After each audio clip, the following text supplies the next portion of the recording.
Hey, if you are looking for the display settings on your Galaxy M34 5G, you can find them in the settings, then scrolling right here and go to the display. And here you can find actually a lot of options like switching the mode between the light and the dark, changing the brightness, changing the refresh rate of your screen, reduce the blue light, change the screen mode, so basically change the color. You can also change the font size and the font style, the same for the screen zoom. From here you can also pick the full screen apps. You've got also the camera cutout. Right here you can change the screen timeout. From here you can also find the easy mode, edge panels that will appear on the right side when you turn them on. There we go.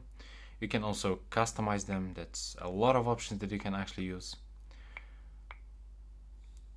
Here you can also change the navigation bar to the swipe gestures. We can turn on the touch sensitivity, touch protection, show charging information, and get the screensaver. And that's it. Right now, please subscribe to my channel. Bye bye.